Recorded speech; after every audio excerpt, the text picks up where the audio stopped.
Hello and good morning. Hey guys! Haha! We're on time today! Bet you didn't expect that, did you? That's the Animorning streams, always throwing you curveballs. Always doing something unexpected, like being on time for our stream. Yeah. Yo, thanks for the host. Oh, thank you so much for the host. I didn't catch the name. Mojave? Mojave. Oh, there you are! Mojo Cyclone, thank you. Thanks. So today is an Animorning challenge. Kevin says I expected nothing, and I am surprised. Kevin, go to sleep. That's great, we can always surprise you then, Kevin. What time is it for you, Kevin? Okay, let's get into this because we're pressed for time. Well, we're pressed for time in that we need to finish on time today. Yep. Because I have so much to do. I need to give the day a good run up. Which is part of the reason that we're actually on time today as well, is that we were up at 6, which is great and what I wanted. And thanks entirely to Mike waking me up. Yo, that's me. It's 1:50 a.m. You had to render for Turtle. I hope you successfully rendered. Good job, Kevin. Good job, Kevin. I hope you can get some sleep, though. Yeah, the NDA images are amazing, aren't they? They are Rabbit. Rabbit did them for us. Okay. Okay. Well, this week's Animorning challenge was we asked people to find around 5 to 7 seconds ish of of live action footage that they felt would help kind of push them in directions that they feel would help them with their animation growth. So to kind of push yourself out of your comfort zone a little bit and use the footage as reference for creating emotion, basically to reanimate it. So this is Cheshire's, and it looks like they've incorporated the live action in the top corner there, so we can see it. Yes, I wonder what the live action is. I'm super intrigued.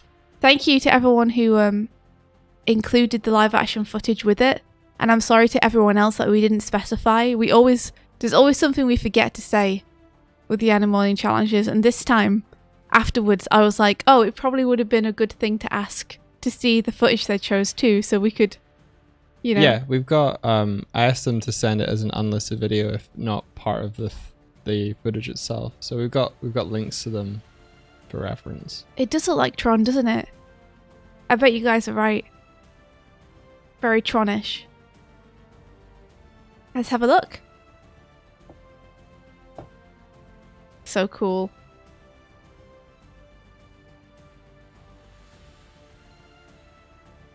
Oh my gosh. Choosing slow motion is great for studying how someone moves and the order of things. Super difficult to animate though. One of the hardest things to animate in all of animation is slow motion scenes. This is super cool though. I love on the live action seeing these smear frames. I will never call them camera blurs, they're smear frames. Seeing how the discs or the rings elongate. Yeah. As they're swung around. Super cool. There's some really nice posing in here, Cheshire. I think it all feels super solid. When it gets to this part, it starts to feel less so. And I think it's mainly because there's a little bit of inconsistency with the spacing in the arcs here. Like, for example, these two drawings being super, super close together in terms of the center of rotation and weight. And then this one being much less so. You know, because you would expect a little bit of hang time at the top of the arc, but actually, top of the arc, you're traveling pretty consistently here, spacing wise, but then seem to hang in the air here.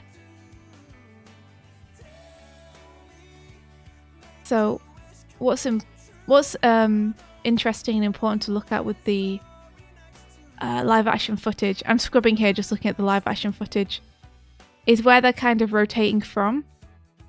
And you can see that the center of their weight is like just here at the top of the pelvis. That's kind of what the whole body's rotating around. And seeing that and tracking the motion of that first is going to help you hang everything else off it. So looking at where you think the center point of the rotation is coming from with the body, and then tracking the movement of that, I think will help you get a smoother arc. If you want to push it for animation, then I'd say push it so that the spacing is tighter at the top. And then as we come down, it gets faster. Or the spacing gets further apart, should I say. Because there's just like a bit of a jump here. And then a hang time here, which is going to give you like a stutter in the animation.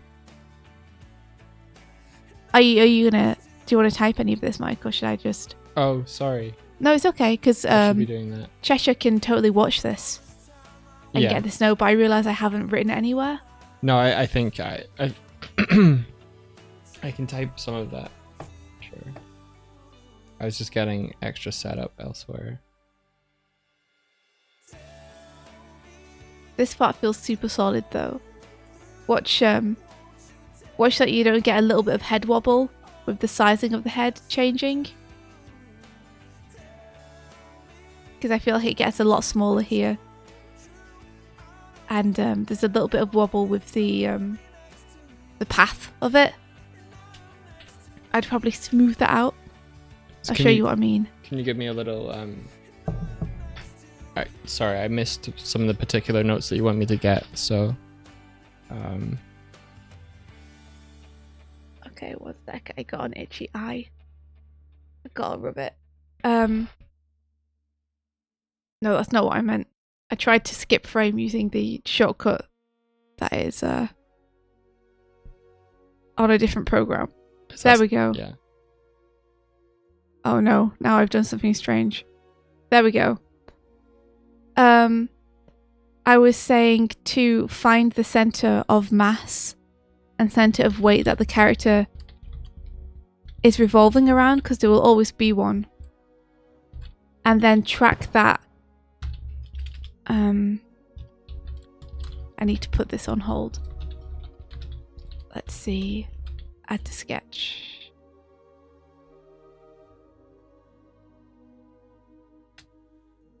That's what we want. Add to sketch. Oh wow, it suddenly zoomed in. I don't know how that happened, but it happened. It zoomed in on the... Oh. There we go. Bit easier. Interesting. Yeah, track the center of mass first and find a nice smooth arc and path for that. And then everything else can follow.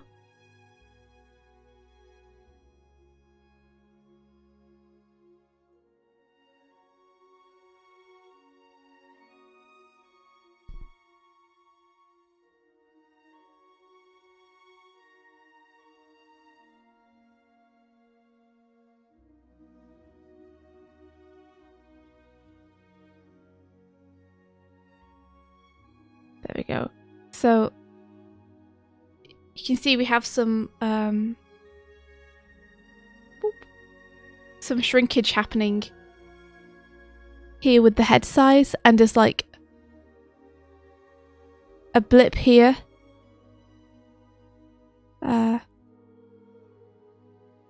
in the movement. Ha! It's like a bum, where it suddenly pings up to the orange frame.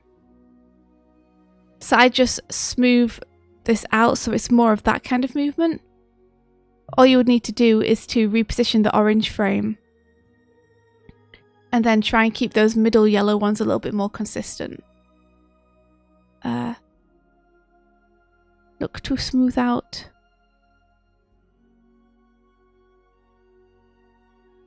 I've got to be honest, I don't really see it all that much when I'm watching it.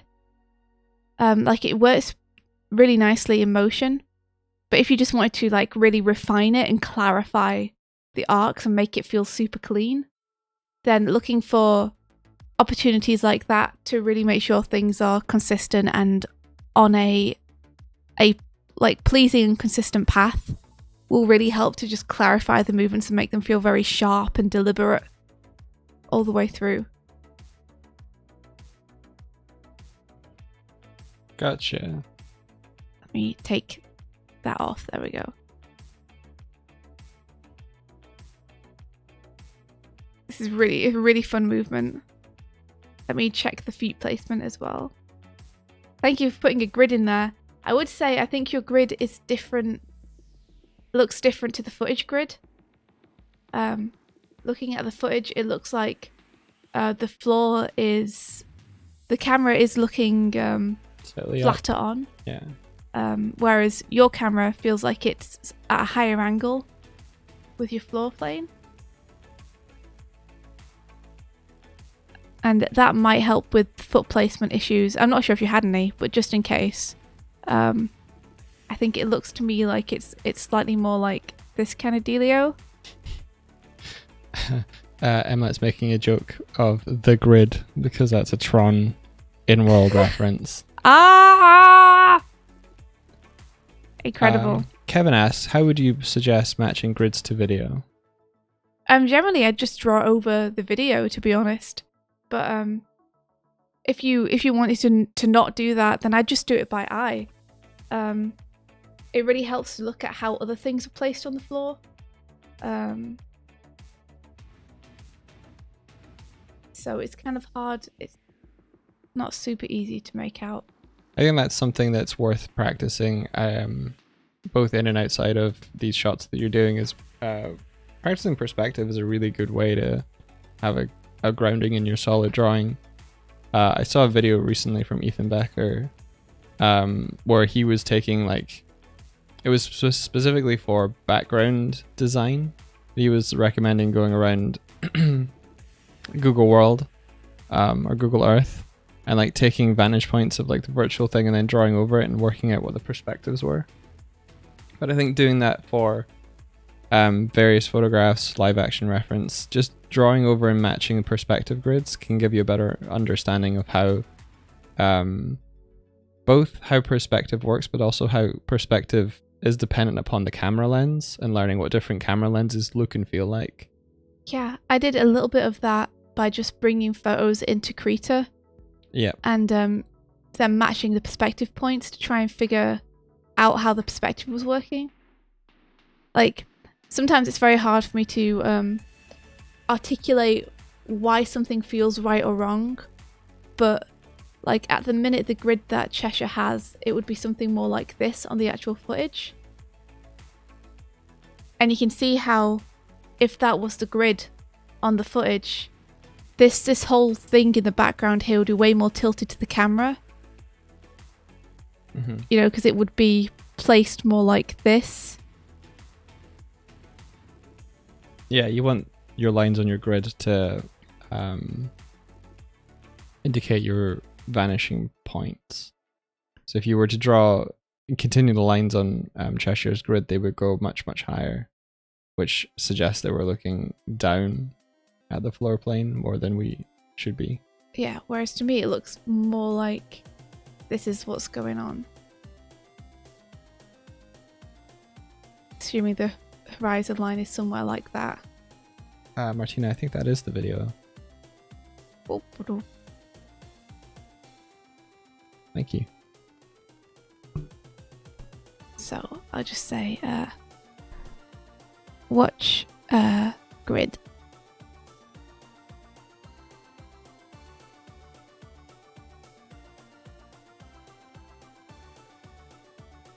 And then let me see, I was looking at foot placement, so I'm going to have a little scrub through. Look at that. See, looks nice, just make sure you keep it consistent. The grid will definitely help with that for sure, which you have on right now. Just if the toe is just touching this and going pretty much along the line of the grid, make sure that that foot is consistently in the same place. I think in the footage itself, the feet are getting cropped at points. Yeah. If that's the case, then you can maybe draw outside of your canvas and extend it to show where the foot would place just for practice. But if it is cropped and your camera framing crops it, then I don't know if there's a little bit of sort of like it is cropped and it isn't in Cheshire's, but it makes I think the length of the legs at certain points shrink a little bit. Yeah, you're right. The foot is definitely cut off in the footage. But it still feels super solid because you can like see that the foot placement in scene is like staying consistent. One thing I'm noticing with the live action footage as well is that they're doing their best to keep the center of mass of the character in the center of the frame. Oh, because they've got like that handheld cam thing going on where it's following the action. Yeah, for a little bit.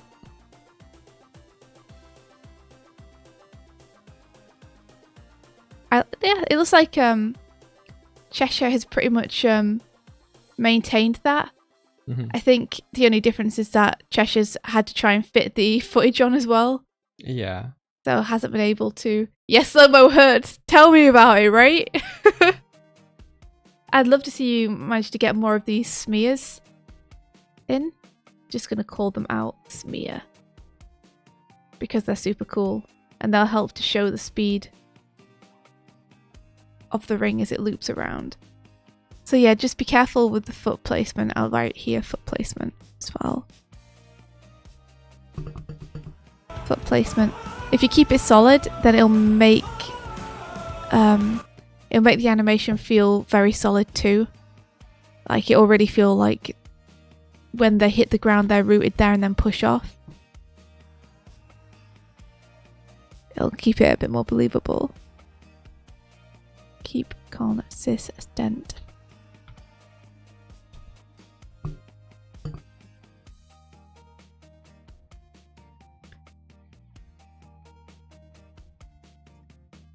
I don't notice it too much right now. I think it's probably because it's quite rough too. It's good practice though. Like this entire beginning part I think is working really well. So any notes that I'm giving you, I think we'll just tighten it a little bit. I think you've got a really, really solid base here to work from. Like even my footnotes, I don't really notice when it's in movement. I think you could totally get away with it. But I think maybe it'll be more noticeable if you get to tie down and clean up with it. Mm-hmm. See, so one of the things that's really nice here is the way that you're emulating the twists and the turns of the body. Like, just really nice poses. Yeah, I can see in the roughs as well that you've got the kind of contour center line going down the chest. That's really good for showing rotation.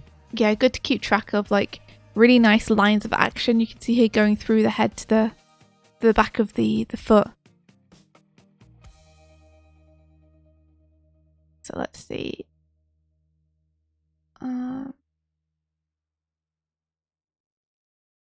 I think here, like really be aware of what's going away in distance and what isn't, and it'll help just make your posing a little bit stronger. So here we can see that the foot is coming towards camera and rotating around in the footage.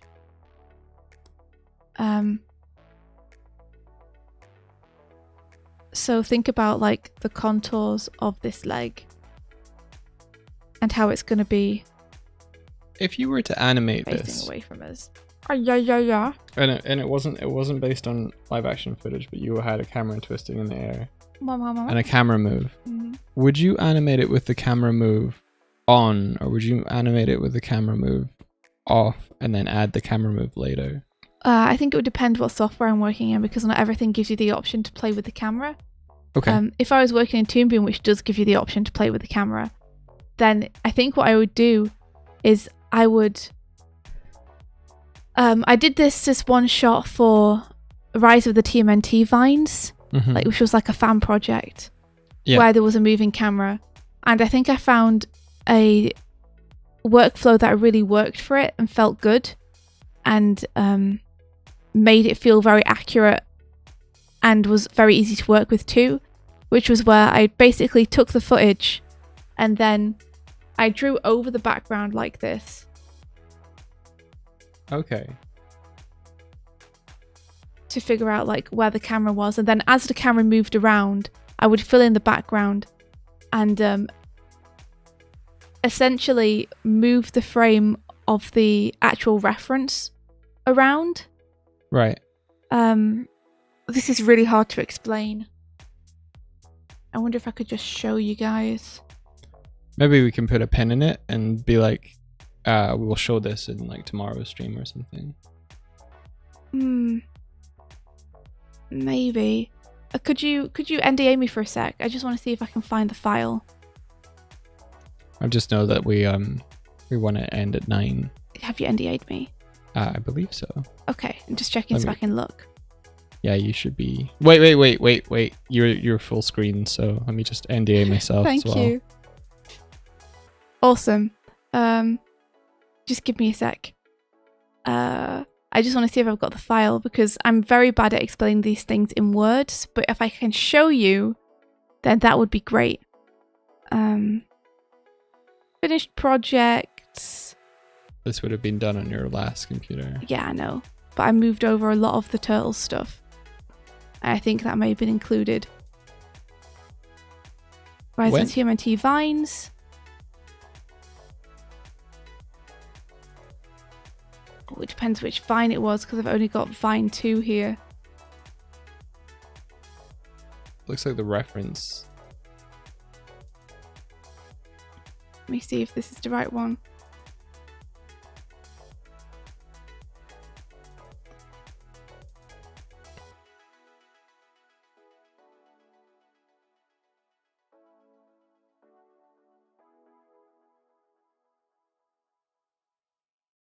It's not the right one. Unfortunately. It's the one where Donnie's in the car. Okay. Let me just close this stuff. Okay, let me try really hard to explain this with my words. Okay, you can un-NDA me. So essentially what I would have at the end would be, I would have like, imagine it's a mountain scene. I would have a background that I had figured out. And I would have a piece of footage that would move around. Where I could see, like, using the footage and the movement of the footage, I'd piece together the background and then would key the footage so it was actually moving around on top of that background rather than... This is so hard to explain. I don't know what you did, file. so I can't help here. I wish I had that file so I could show you. I don't know if I can even get it tomorrow. Let me just power through and hopefully some people will understand it. I keyed the footage and tried to emulate the movement so that it was moving as it would if it was in an actual camera that was being filmed, depending on where the background was. Yep. And then what I would do was I would match the Toon Boom camera to that and give it exactly the same movement. Got you. So then what I would have was when I turned the camera off, I would have a piece of footage that would move around the scene. And if I turned the camera on, then the footage was essentially glued to the camera and the camera was moving around the scene. Gotcha. And what that allowed me to do was to animate my person walking, and I could just turn off the camera and have them walking through the scene and keep everything consistent and the foot placements consistent. Yeah. Because I wouldn't have to worry about only animating what was in the camera frame. Like I wouldn't just be animating a head and trying to keep that consistent with what happens 40 frames later. I could turn all of that off, just animate the actual action as it was in the world, and then have the exact camera move replicated over the top. Yeah, so you could animate in a fixed position, and they would move across the space of the layout of the background. Yeah, they would move as though it was a fixed camera in the space of the background. That's cool. And when I turned the camera on, it would replicate the footage really well. And I could just like ping through and make sure I wasn't like overdrawing, because there was a part in the TMNT Vine I was talking about where they did a flip and landed. Yeah. And Leo's feet weren't visible in frame. Mm-hmm. But I could make sure that when he landed, his foot placement between him landing and turning around to start walking was consistent. Yeah. So I drew that off the canvas, even though it wasn't going to be shown. Mm-hmm. But then I could completely stop drawing the legs for the next bit. Yeah. Because it would have been a complete waste of time to draw him walking for 60 frames when all we're seeing is the top of his body. But, it really helped with stuff like the foot placement to have that drawn off screen. Okay, cool. So I hope that makes sense to some people. I'm sorry that I'm not great at explaining things. I think we'll show that file when we find it in a future stream. Yeah, it's cool to look at. I was excited when I found out I could do that because it did really help. I think we have to move on to the next submission. Gotcha. Let me just finish this note, which is just think about the contours so that you can make sure that you're pushing things backwards and forwards into space rather than them flattening out. So I'll just draw them here too. You can see that his leg's going back and then this leg's coming forward. I'll just see if there's anything last minute. Again, just really watch your arcs with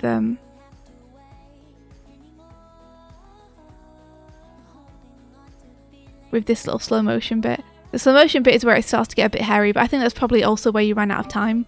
Because I can see that like you've gone over this beginning bit with a black pen to kind of clarify the movement. Oh, thank you so much for the bits. Hey, Psycho. Thank you, Psycho. Hope you're keeping well. Yeah. And then I can see that you haven't managed to get to this bit, which is totally fair. But when you do come to clarify this movement, just like really keep an eye on making sure that's smooth and you don't get any blips. The best way to do that is just to check your arcs and check your spacing. I think it's this bit really which I think is the biggest culprit of that. Also just making sure that here your character's not shrinking too much. Like if you want to get from this to this, the character size is going to have to change pretty drastically, so just make sure that you are keeping consistent with that sizing. Really cool clip to choose, though. Love this. Super cool.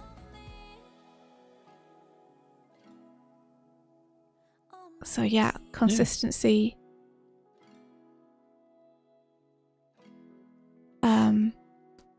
Spacing and arcs, I think. If you focus on those three things, I think it'll really like help clarify this movement. Awesome job, Cheshire. Yeah, awesome. Thank you. Alright, I'm on the next one, Mike. You're on the next one. Awesome. Let me just check. They said, it's my first time actually studying live action footage so closely. I'm sorry that this isn't the most interesting shot composition wise, but I had a big idea of what I want to do with it. I had to stop myself though because making it was taking so long and I might have overestimated myself a bit. I do hope to do more of these in the future though, instead of my regular gesture drawing practice. Feels like a 2 birds in 1 stone situation for art gains. Oh, that's awesome. I'm really glad that you found an exercise that you think you can use in the future. That's awesome. Did they say which footage it was? It's okay if not, but thought I would double check. No, I think they have. Here we go. Let me just paste you the link. How is it best to send to you? Do You have can the just show Twitch- me on do you have yours. the Twitch chat open? Twitch chat, yes I do. I'll post the reference in there from 15 seconds in, I think. Ah. I see. Oh my gosh. Okay. Hell yeah. Hell yeah. Hold on. From 15 seconds in, let me just get... This looks amazing. Oh my gosh, I want to play this. If I did this, I would look like such a fool because I'd be so bad at it, but I want to get good at this. This looks incredible. Okay, here we go. Hot damn. How do you even So know what you're fucking meant cool. to do? I don't know. It's awesome. Can't stop watching. Okay, let's watch the animation. Oh, okay. I'm just going to leave this tab up for personal reasons. Dancing goals. Okay. These are my dancing goals. I'm going to press play now. Hell yeah. That's awesome. Love it. Yeah, that's great. I think I'm seeing a little bit of volume control issues. Just a little bit. Feels like we are shrinking a little bit right around here. Yeah. Am I cutting off the top of there? No. Yeah. I was zoomed out a little bit. I don't know why sometimes I'm just zoomed out. Sometimes I'm not. Sometimes I am and sometimes I'm not. Okay, so let me get this key here. I'ma get your key! You shouldn't have given it to me if you didn't want me to use it. Okay, here we go. Hope everyone had a good weekend, by the way. Haven't even said that to you guys yet. That's okay. You wish it That every mic's week. rushing me. Like Mount Rushmore. Calm down, Mount Rushmore. Jeez. Mike is the best boyfriend ever. He's rushing me because I told him that I wanted to make sure that I was on time. So he's doing it entirely for my own benefit. Yeah. I'm just being ungrateful. Yeah. I appreciate you, Mike. I just wanted to let you know. One day I'll animate it so that the little bear can bring up a nice little sniper rifle. Take A aim. nice little sniper rifle. Yeah. And then pop a shot over across the side of the screen and then it'll hit you. And You then pop a you'll shot, bounce I'll around. pop a squat and you'll miss. Dodge it with my amazing Glutamus Maximus. That'd be really funny if like they had like the animations that synced up with one another. Oh, you just noticed that he talking. Yeah, he talking. Look at him go. Look at him go. Look His at him. eyes move and everything, but I need to hook up so the controller works. Okay, so observe. So that's your key here. And then here. Let me just check. This is the most shrinking I think that we have.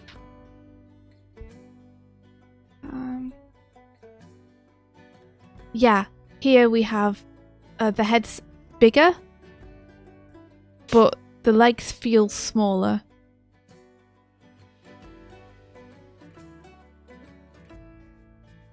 So I think just because the movement all in all, like the spacing and everything, like feels nice and consistent. There is like a nice feeling of solidity you have with the character.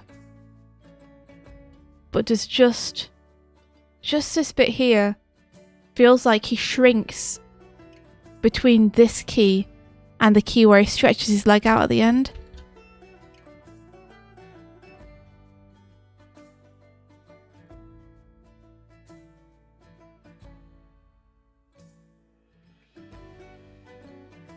So just watch that. And I think a good way to get around that would be off to the side. Give yourself like a character model that you stay consistent with. And then when it comes to stuff like head size, you can literally just bring the head over and draw over the top of it to make sure you're keeping the size consistent. Mm-hmm. Or you can paste it from previous keys to make sure you're keeping the size consistent. And obviously if they come closer to the camera, you can enlarge it a little bit. And if they go further away, you can reduce it a little bit. That's exactly what I was going to ask just now. Yeah, like when people do shots like this, sometimes they give themselves diagrams a bit like this, where they will have, this might not match your perspective, so forgive me, but it's just as an example.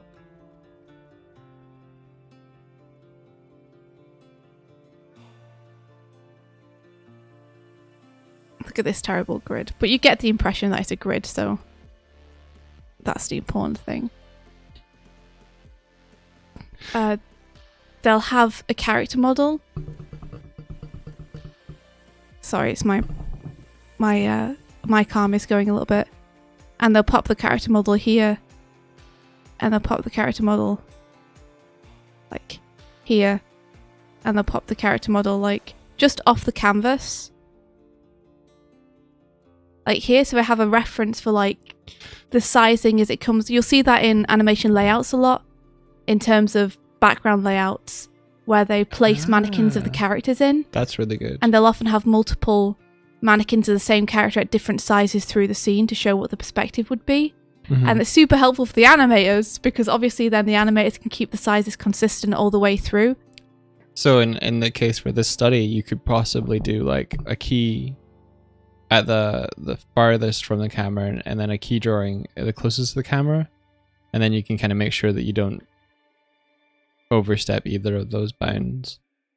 Yeah, let's look out for proportions shrinking or changing, proportions warping, but keeping that reference material off to the side is really helpful. Like, so many people feel like they should be ashamed for using character model sheets in that way, and it's like that is literally why the people are hired to do it. Yeah, they're hired to do expression sheets so you can copy the expressions. Yeah, and they feel on model and in character. They're not for the art book. Yeah, it's, you know, obviously don't use the same happy expression every time and not alter it, but there is no shame in pulling up your character sheet and tracing over the hand or the arm or the leg or the head. Like, we did it in Mystic Crystal a lot because those characters are very complex. You know, we would take the model sheet and flat trace over the proportions to make sure we kept them the same. Mm-hmm. But yeah, it's kind of like feeling like using a pencil is cheating. It's like it's designed for you to use in that way. Yeah. So do feel free. I just want to call, I just want to comment upon the fact that Rox the Clown in the chat has a cat called Megalodon. Megalodon! Amazing! Has apparently learned how to bump the gravity feeder to get more cat food. And they have another cat named Leviathan. Nice. Nice.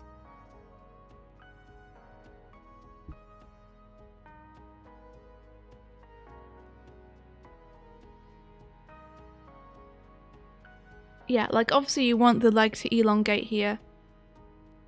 I think one of the problems that's making it feel like it's stretching, the proportions are changing rather than the leg is stretching forward, is that the foot is the same size between both.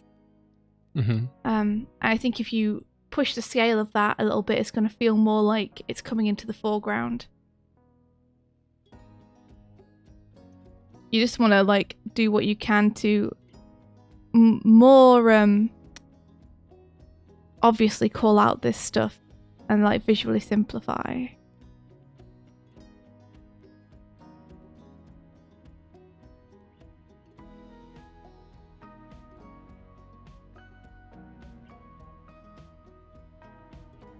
That a big shoe? It's a big shoe. But having a clear difference in scale between the foot here and the foot here makes it feel more like that foot is pushing forward. Mm-hmm. Whereas if the foot's the same scale, it feels like the legs just got a lot longer. It's another thing that landmarks on the body can really help with too. So when you come to do a second pass on this and you want to start adding in, I don't know what he's got on, a shirt. Let me find that actual frame, because I bet I can find the bit that you did. It was before this, wasn't it? The camera on that in this footage is would that be a wide angle lens? Yeah. Yeah. So he's got a shirt and just trousers. That's gonna Be able to add like these contour lines here where the shirt is pushed upwards. I think is going to help to add a lot. Yeah, like you want to exaggerate stuff like that so that we can see the contour change between both, so we can see that the leg is pushing up. Contour lines. Oh my gosh, stop alarming me, I'm up. be alarmed. Be very alarmed. So this would be exaggeration. Gonna help a lot in scenes like this. Cool. Think we're on to the next one. Awesome work. Like this beginning bit is really consistent. Real nice. Yeah. Feels very solid.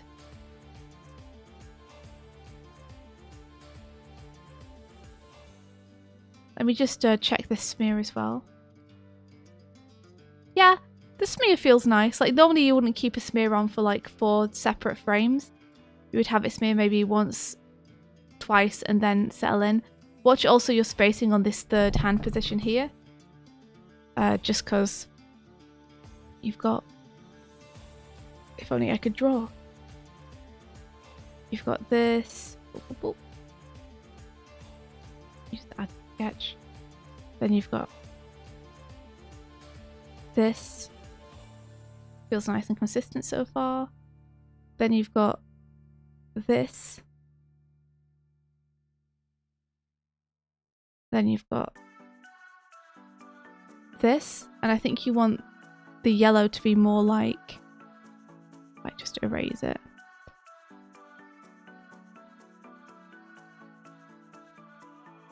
More like this. Really keep it consistent. So just watch spacing.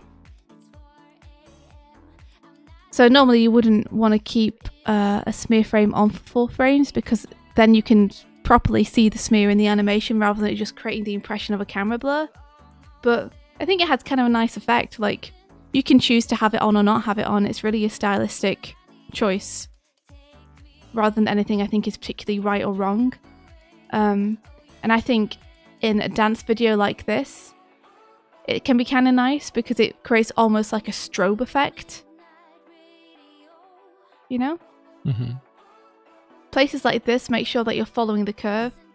Like if you establish that a curve is going down like this, having it then jump and go straight down doesn't feel right. You want to continue that curve on instead, so that the overall movement that you're implying is this rather than this. So just keep an eye on stuff like that. Make sure that, just to really tighten it up, you know? Yeah. But yeah, it's that's some notes. That's some small notes. Good job. Yeah, awesome job at Pencil Puncher. And then this is this Your Highness? Oh, okay.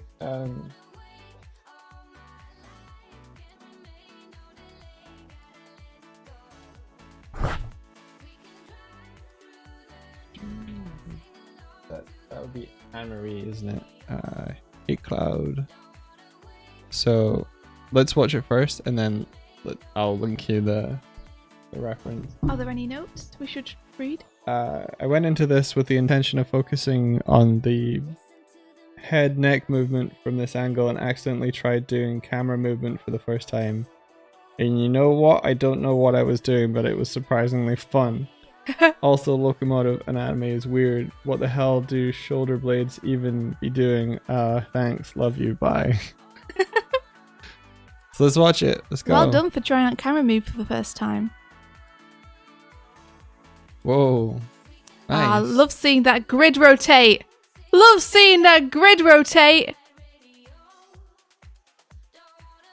It's a bit of a shame that it feels like it like stops about where is it? Feels like it stops about there. You've got such a nice consistent movement going, and then it feels like it really hangs there. If you can keep that going, I think that would feel really nice. But yeah, it's really cool to see you actually rotating the entire world around this character. I was not expecting the grid to move. If there's anything I like more than a grid, it's a moving grid. So here's the reference. Yeah, let's have a look. From 335 to 338. Have a look. 3-5. I love these videos. 355. Here we go.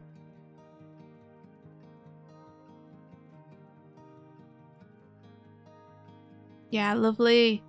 Oh, I love these videos so much. They're so fun to watch. Wait, did the camera rotate? Yeah. It did. Here it goes.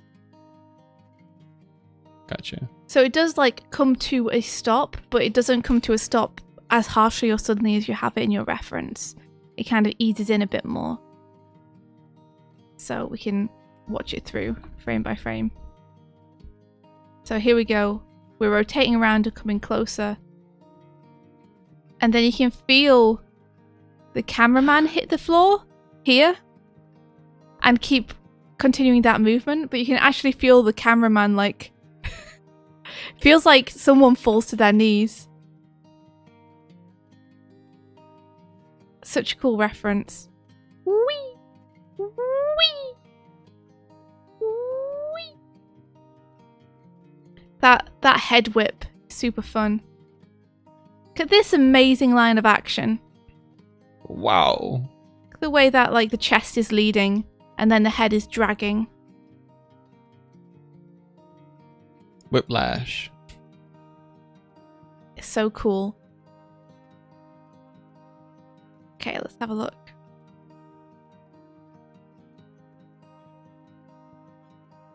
Yeah, nice. I think if I could say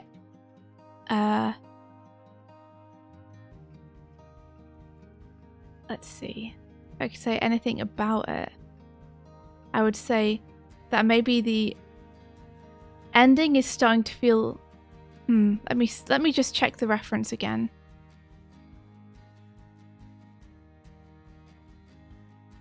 Yeah, it feels a little too slow, I think, at the end there, because there's a real feeling of like, whoa, bam, yeah, to it.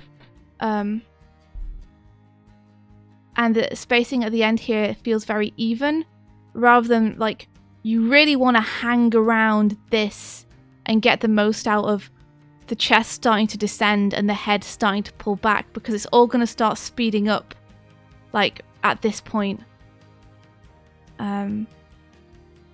I'd love to see you finish this off so we could get that head, that like really satisfying head whip at the end. Yeah. But yeah, I think the spacing at this end bit may feel a little bit too even. Really want to like hang around this key. Think of it almost like a bouncing ball, where this is the apex. Yeah. You got it, Mike? I said peak of the bounce. Yeah. Exactly. This is the part where you really want to be like, "Huh! Bam!" I was going to say this frame, but I'll put this key, because I'd probably make this a key. Think like a ball bounce.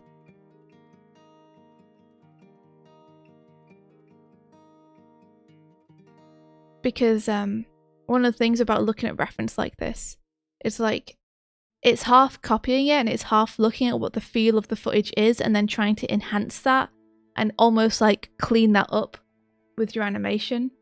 So you really want to like lean into that feeling that the footage has. Mm-hmm.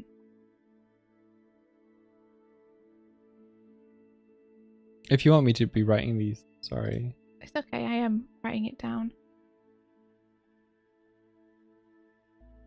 So you would really...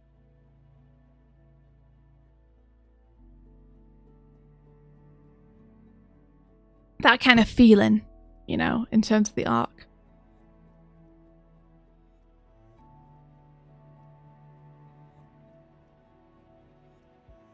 So I would say... feels like there's a big jump from here to here in what's happening with the character. Like, this all feels pretty... there's some bits here which could be a little bit more consistent. I think a bit of that is kind of disguised by the movement. Some of the inconsistencies is disguised by the movement of the grid behind. I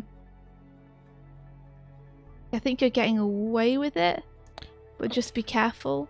One piece of advice that you gave me when I was storyboarding was that you often change the color of the grid.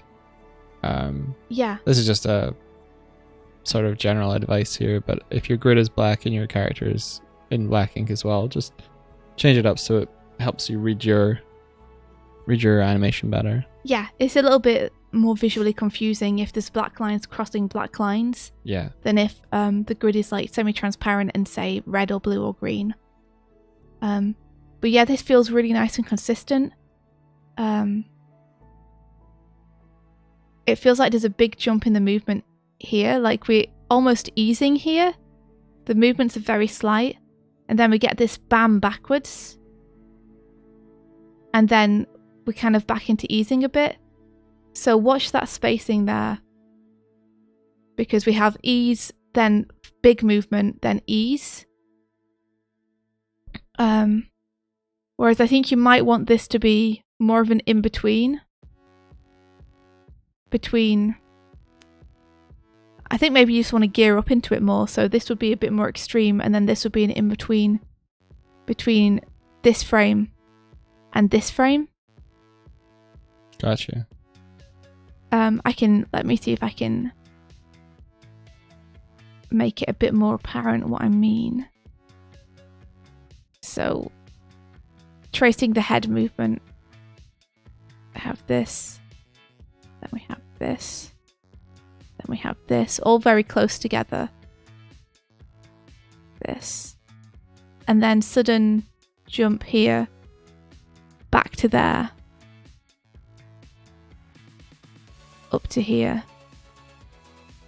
And then we have a slight movement there, then another bam backwards, then more of a slight movement here, then bam forwards. And having all these like couples where you have a bam then an ease and a bam then an ease is going to give you kind of a jitter effect. So probably what I'd say to do is to move that up there, so that you get like a nice arc that goes all the way through. And then really like focus on your spacing between each of those to make sure that you're saying something clear with it, like something deliberate. Would you be easing in and out of your key drawings? I'd have to look at the footage again to see like really what the dancer is doing there. Let's see. So let's have a look at the actual spacing. So it gets faster as it goes up, yeah. So you can see it's very tight here. But then you see as it gets here, the movements are getting bigger.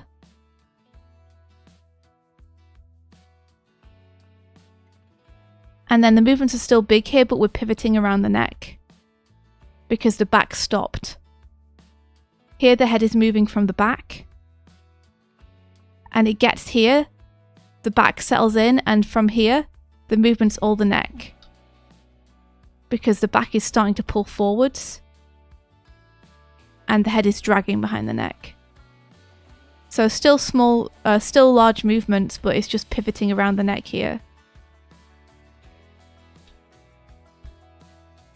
And then still pretty large movements here. But I would probably really exaggerate the easing here and make these movements smaller, and then make this bit bigger. So rather than doing it in 1, 2, 3, 4, 5, 6, 7 to get to the bottom, I'd probably do it in like 5 and spend an extra 2 drawings, like really pushing that spacing at the top here. Yeah, this is if you pause it and press the left and right arrow brackets. Yeah. It's amazing, isn't it? It's my favourite. Is it your big favourite? It is. Also, yeah. Hey Steak Robot, how you doing? Hey Steak Robot. So that's how I would exaggerate the movement. And that's also how I would think about the body. Almost, whoops, I used the wrong button. Almost as like a tower of blocks, where the block closest to the pelvis of the bottom is kind of leading the movement. So here the back is leading the movement, and then the neck starts leading the movement of the head. And as well as the back leading it, you're also looking at the pelvis, because the pelvis is pulling the back forward from the bottom here. Yeah, you can really see if you like watch the kind of seam of the pants, how that's getting like pulled down. Yeah, such a fun movement, jeez. So yeah, I'd say watch arc and spacing.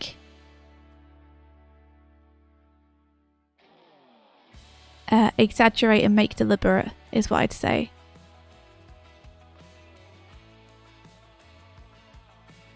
I hope you had a lot of fun looking at this though.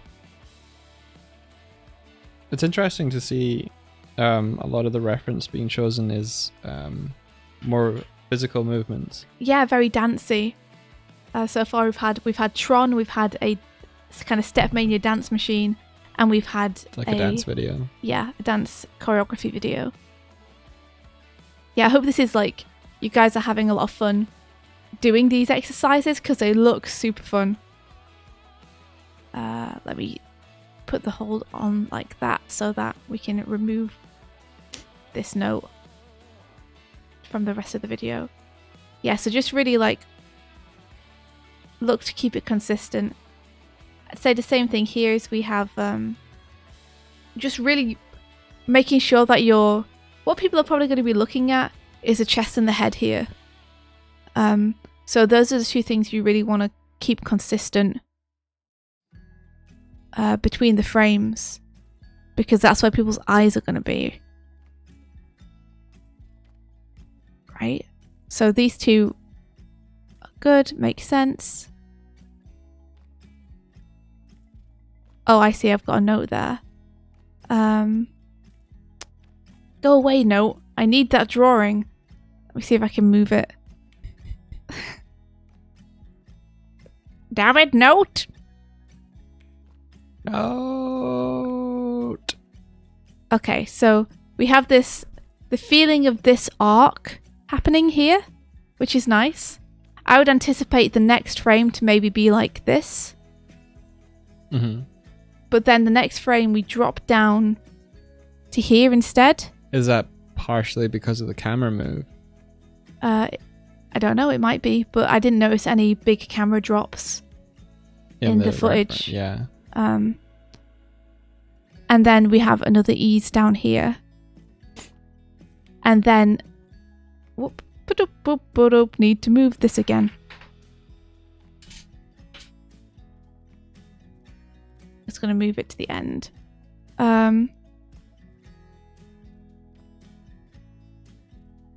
Yeah, so then we have another ease here, which I will try and clarify because I'm a very sketchy person.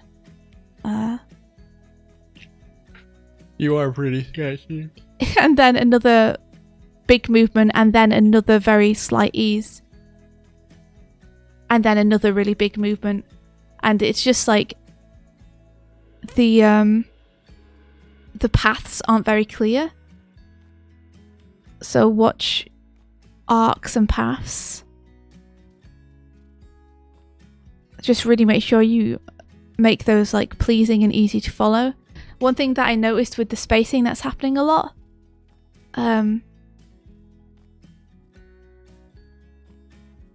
is that you tend to have like bam, ease, bam, ease, bam, ease, where you have like a large movement followed by a very like slight ease on that. Mm-hmm.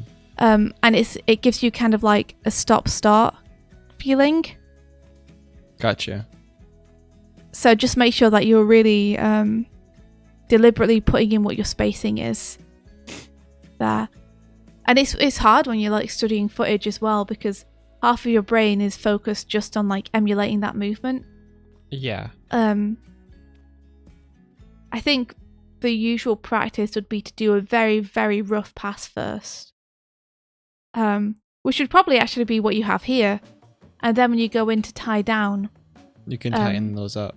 Yep, you can just like track the arcs and be like, okay, I'm going to adjust the head like this.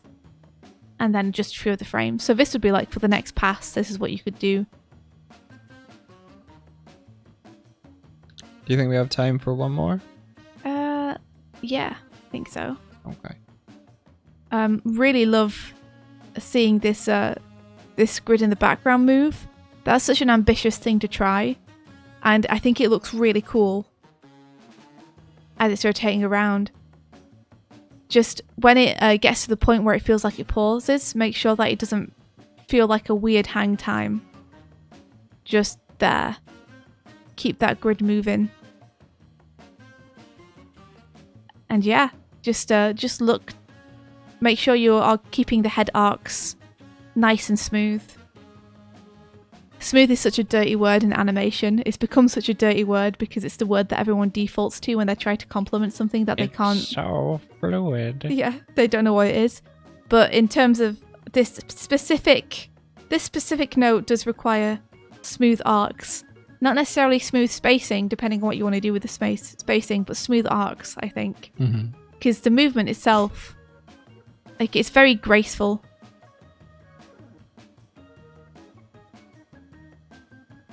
Like, very easy to track that wham. Yep. That kind of almost whip shape feeling. Yeah, that comment's the worst, isn't it? It's so smooth. It's so fluid. Just say that about any piece of animation.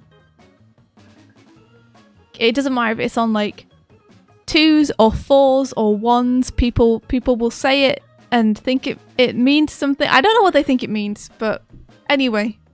Enough ranting about receiving compliments in animation, because probably I should just be thankful that anyone says anything nice about the animation at all, but you know. Nah. So this is Ooh. Martina's. And I like the incorporation here. Of a van. Of a van. An actual 3D van has been used. Awesome stuff. Let's have a look. Or do you want to read the comments first? Manom.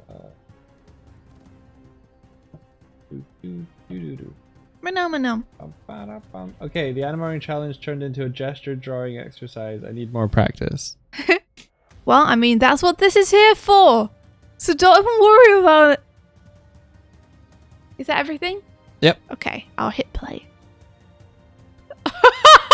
Oh no! It's so fun to watch. Help. This is awesome, Martina. You've definitely caught the spirit of it. It feels like it was a fun one to do. Okay, so first thing, I'm just going to be an asshole and call out like the really technical thing, even though it shouldn't matter. But something I think would help you when drawing this figure in particular is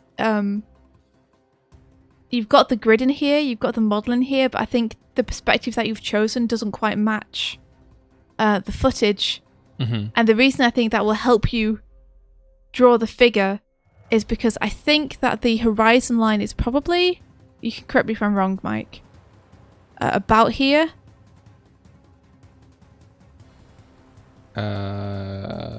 Yeah. And the reason I know that, and the reason I know that yours is slightly off with that, is that I can see the top of your van, and I can't see the top of this van. But I can't see the bottom either, so I know that this part is underneath the horizon line. I know this part is above the horizon line, and that works the same for the figure.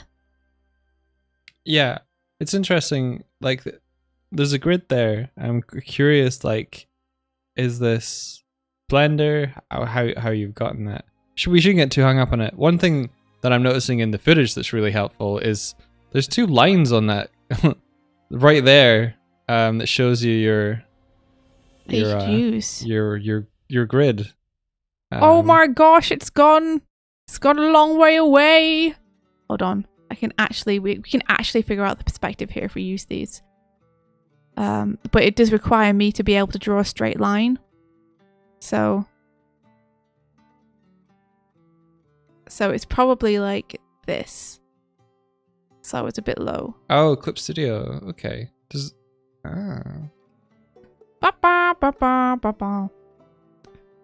So this is the actual perspective. There you are. As found by drawing through through the lines on the pavement. Something like that. It's something like that. And that extends to the sky. It's not correct. It's correct to the footage, but it's not correct on... It looks like I'm drawing the perspective over the top of your animation, but I'm not. I'm drawing it over the top of the footage. It's just that the perspective is off screen on where the footage is, but like it'll be somewhere slightly different on yours because you're a little bit zoomed in. Yeah. Grids are a little bit like a double-edged sword. Adding a grid will help you. Adding an incorrect grid will hurt you. Yeah. So probably do like that and do like 2-point perspective where there's another perspective point going off to the left. Which you could find using the van, like the top and bottom of the van will help you there. Look how messy this is. But basically, if you follow the pavement lines and if you follow the top and bottom of the van, it's going to give you 2 perspective points off screen. Yeah. That will give you the perspective of the scene. And when it comes to figure drawing, that's going to help you because you'll be able to draw your figure in that perspective and get the foot placement feeling really solid. Yeah. So I'd follow this line, follow this line, follow that line, and follow that line. Off screen and off screen. And they will give you your 2 vanishing points. Sword metaphors! I like them. Okay, let's have a look. Look!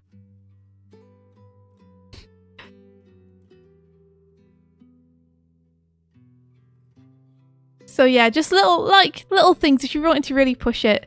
Stuff like you can see that his body's going forwards because he's pushing off his back foot. Like he's pushing off this foot to make his body go forward. And then transferring his weight to the other foot as that one slides backwards. So his weight starts here and he pushes and then transfers to this foot. I do like the shortcut you've got of him just the legs moving, but if you want to really get that lean in, because what we're looking at the beginning of the shot is his face. So yeah, getting that little ease at the beginning is going to be real nice.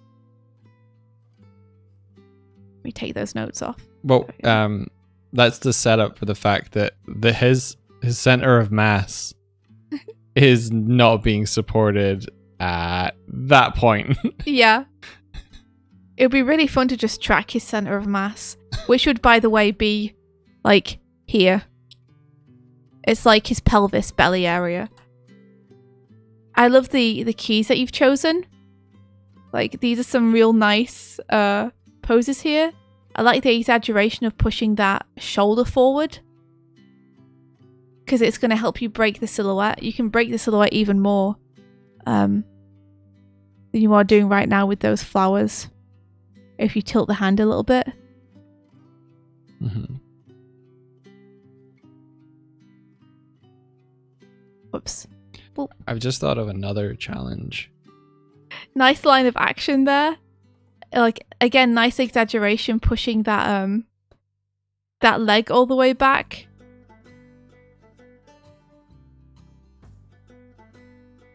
If you look at his other foot, it's actually like pretty stationary. It's like flying through the air. So it might be nice to get that here, rather than pushing it back the same amount as the other foot, so that not everything is moving the same amount at the same time. Like, nice little animation tip for you there, that it'll make your scenes feel really nice and textured if you have some things moving on eases while other things are having very big broad movements. Mm-hmm. So having this foot doing this small little air flail that it's doing, while the other foot does like a huge movement, I think it's going to feel nice. Wow, look how fixed his between those two frames, how fixed that back foot is. Right? And it's not even leaning on anything. That's just in the air. Really? Yeah, that's just in the air. Look, that's on the floor, in the air. Just wow. pivoting in the air. Holy shit. What the heck? It's like just an ease. He's just doing an ease. But then, yeah, you can ease down into this kind of position. While the back foot's like going way the F out there. And remember that when you move this, you're continuing that movement here. So maybe push the toe out a little bit more.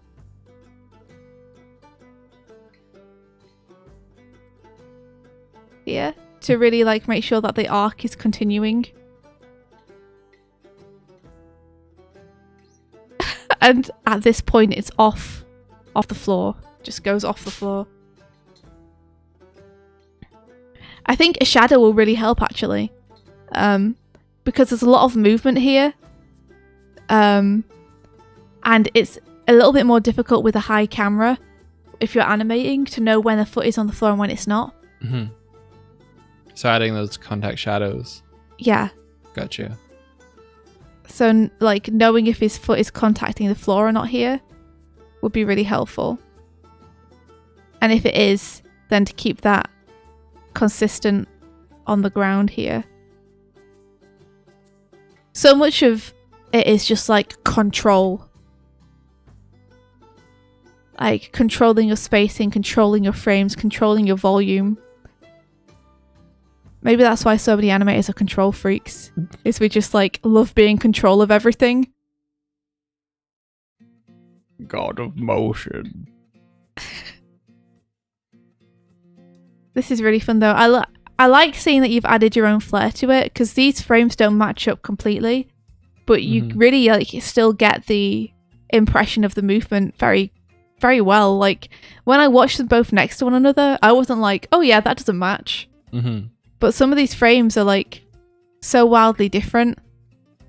Like here, you've repeated that frame from earlier. Oh, cool. Where one foot is sliding backwards and the other foot is off the ground. And in the actual footage, it's the complete reverse. Oh, yeah. That's happening. But you don't notice. I think that's cool. These flowers, no!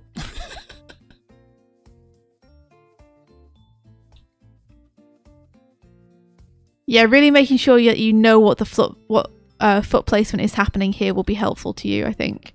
Yeah. I'd also say, I think something that will be helpful to you, Martina, in your figure drawing is to think of things like, I noticed that you have a lot of kind of squarish and cylindrical shapes, but I think doing a little bit of contour drawing will really help you. Yes. To really make these shapes actually feel 3D rather than flat and graphic. You know, like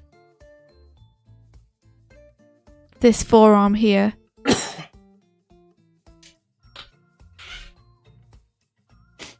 Like figuring out how much of the inside or outside of that would you be able to see if it was just a shape, and if you chopped the hand off, you know, how much of the inside of the shape would you be able to see? And same with the torso, which I would break into 2 parts because I like having center lines to work with. Because just having that curved upwards really tells us like how we're looking at this figure. Mm-hmm. And then you can use the coat as the bottom contour line here. Or we can see that the perspective is changing between those 2 things. Like, because he's leaning away from us, we can see more of the underside here of this shape. But here he's kind of trying to tuck his bum in a little bit more. So he's like trying to tuck that under. And then we would not see the bottom of this, we would see the top of it instead. So do you reckon there would be like tension in the spine of like, I do not want my hips to go out from under me here? Yeah, like the next step is following that, the bum crack. To be like, okay, this is a center line I'm putting up the body. I can see that the shoulders are twisting here. Where this is twisting that way while the bum is twisting that way. So there's like contrapposto almost happening here, where the hips are going that way, the shoulders coming this way. And so I try and like catch that in the pose. And like the next step after catching it is to exaggerate it. But just really making sure that you understand them. You understand their relationship to the camera, in that if you're looking down on them or up at them, and how that affects the shape. Yeah. And I think you're right, figure drawing will help a lot with that. It's called a cross contour, isn't it? You do that sort of ring around the form. Yeah, I think so.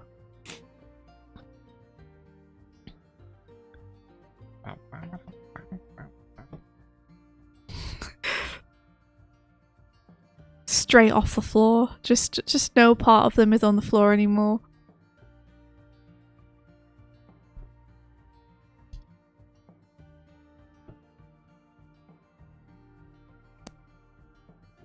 What's your consistency of proportions here?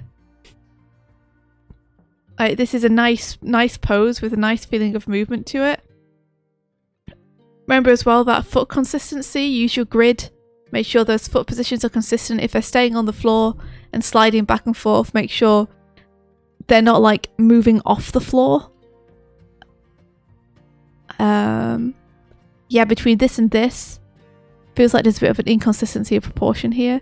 Probably need it to be more like this.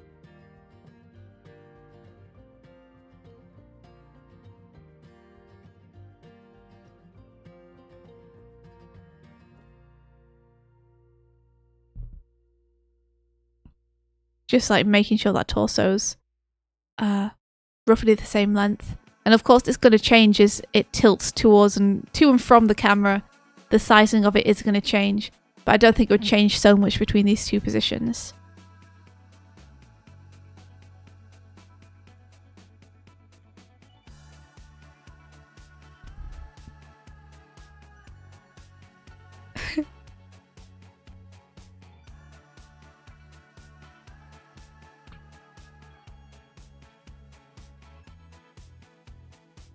Yeah, I think you can get some really nice stuff going on if you really like take notice of what the arcs are here, because this does a really nice like wow all the way around.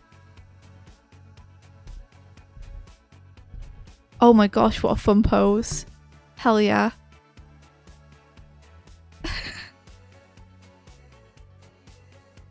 And note here how in the live action footage you've got this lovely through line all the way up this line of action.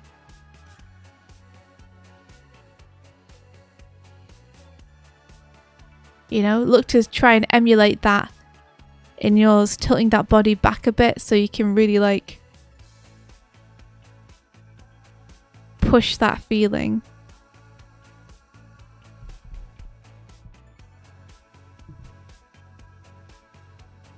Whoops. And again, just making sure that you have a handle on the 3D feeling of that calf and how it's moving away from the camera a bit.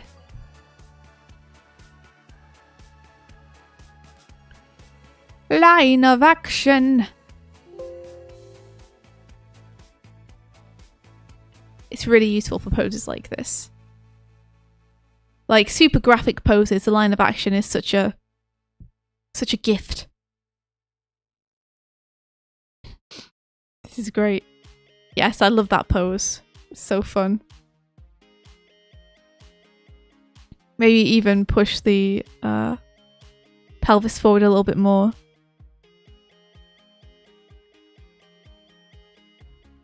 To really emphasize that out of controlness. And then it's a great opportunity to practice your cylinders. And make sure that they're making sense towards and away from the camera. Look, you've done it there. You've pushed the pelvis forward there, so you got it. I think here, make sure you know how we got there when it comes to this, because the foot is kind of glued here. But if you want to get that slide feeling, you probably want to get the circular, smooth, outward shape. So just watch out for your arcs. Oh, you see, this is a great pose to practice those cylinders on. Like, look, you can see the bottom of the foot. This is great to practice some solid drawing from.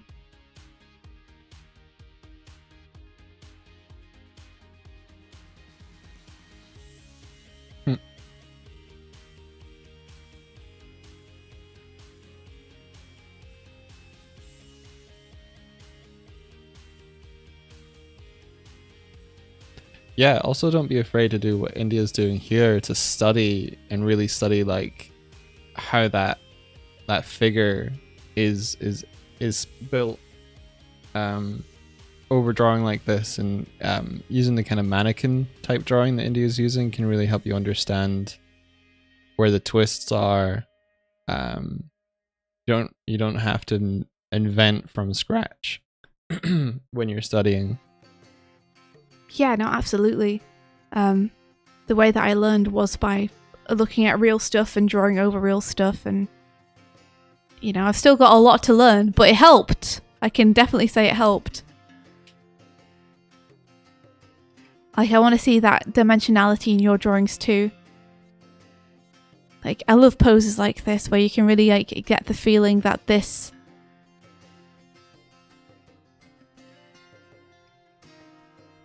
kind of thing is happening.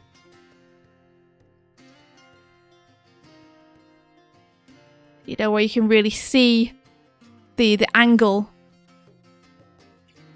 So fun. Ah, so fun. Makes you want to draw it too.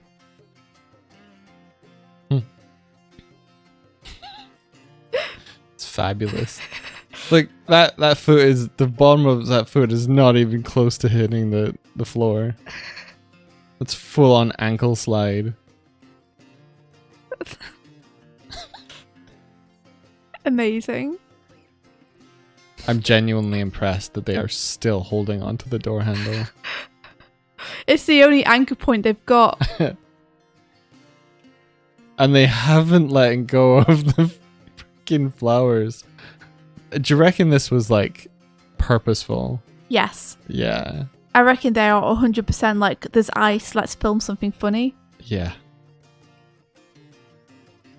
Like, here, great opportunity for that twist. Yeah, look at that knee coming towards us as well on the right hand side. And then that leg going away from us.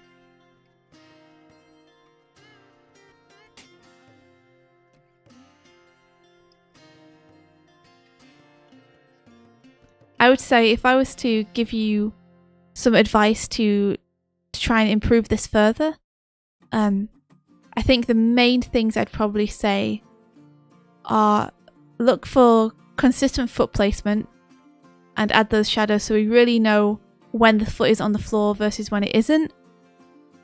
And then look to kind of refine your shorthand for a human figure by incorporating a few extra things into the way that you already draw your mannequins, which would be really thinking about the contours and really thinking about the twists and the angles. Mm-hmm. I think life drawing is going to really help you with that, so I think you've got a really good instinct about that already. This is like really fun to watch. You really got the movement well. Like, you got a comedy in there. Yeah. It definitely feels the same and feels right. It's great.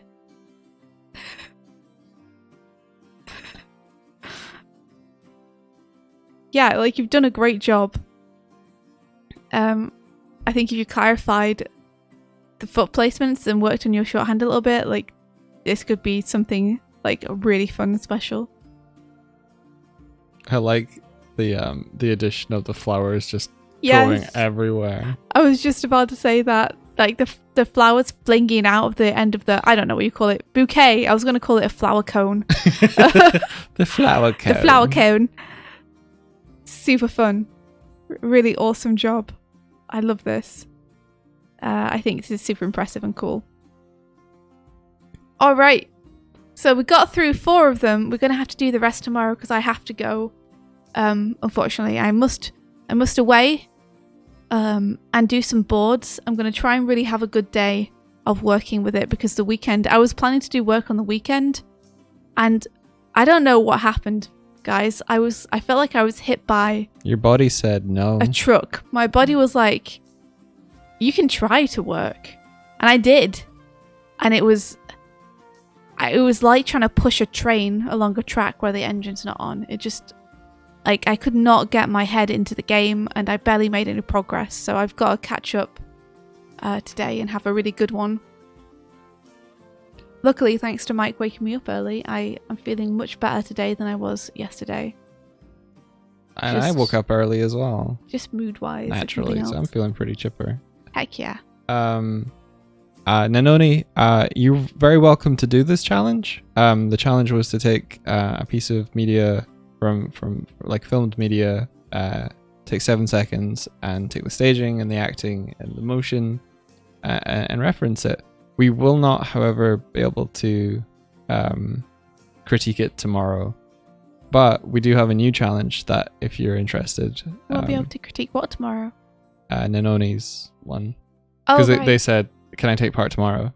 It's like, you're more than welcome to do the challenge. Yeah, you're super welcome, but we're going to have a new challenge. Yeah. That we will announce tomorrow when we finish doing these ones. So you might as well hop onto the new challenge, and then you'll have a whole week to do it. Yeah. So what's that new challenge?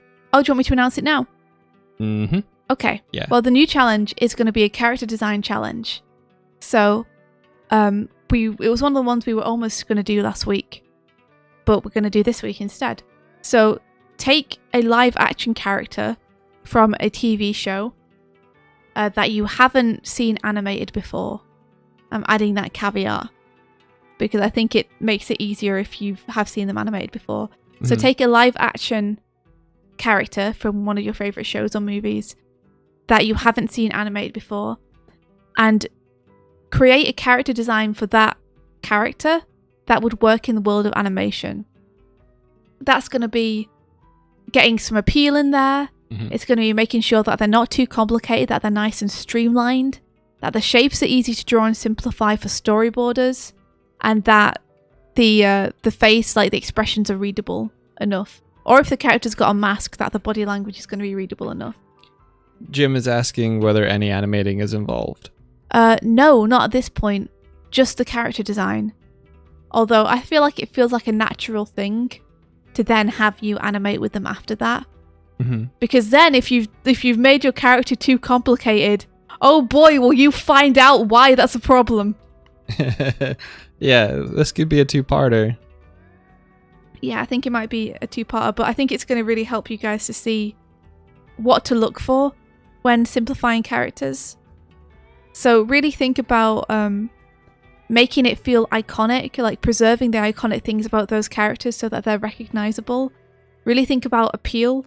What makes a character visually appealing?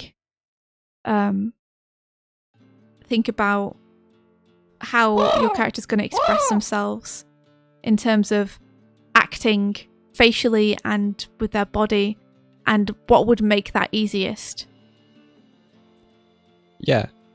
Think about what can you take away and still retain the spirit of what you're drawing? How much can you get away with removing or simplifying? And I'm going to say that if you're drawing that this design is 2D, if you want to model something and you're a 3D animator, then you can design for 3D animation. Gotcha. Yeah. But the task will be like either drawing or modeling it, depending on how much time you have, because we try to keep these challenges to 3 hours, just so that you guys can find it doable within your week.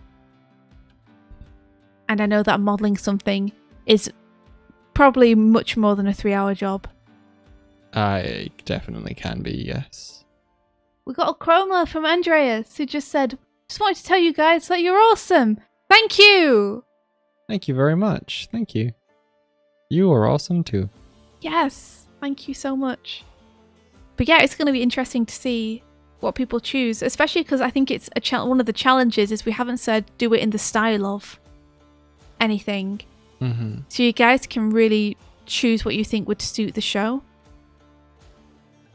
I would say that I don't really want to see in the style of Family Guy stuff, where it's very like template. Yeah. You know? Just because I think then the design language is so established for you that it takes a lot of the challenge away from doing it. Yeah. Maybe design in mind for the style of the show. Like, say you take someone like Dean Winchester from Supernatural. If Supernatural were an animated show, what would the character design, how would it reflect in that? Something like that. Yeah. I've been watching. I feel like it would probably be something like X Academy. Yeah. Like cartoony, but not completely anime. Yeah. It would probably kind of Invincible-esque maybe. Yeah. Something like that. Simpsons got it. Yeah, if we see a Simpsons character, we're gonna know. That's the good thing though too, is those styles are so iconic that I don't think people will be able to get away with it.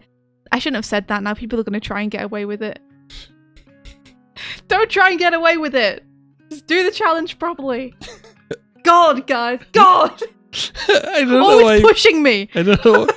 I don't know why you're like actively inviting troll. Always trying to cross the line. You're unbelievable.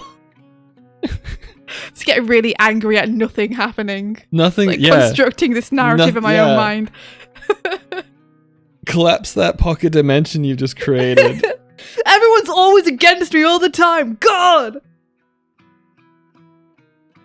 Anywho, yeah, I'm going to go and do some work. You guys should all go too and either do work or relax or have do tasks like washing up or hug someone you like. Do something constructive for yourself or for someone else.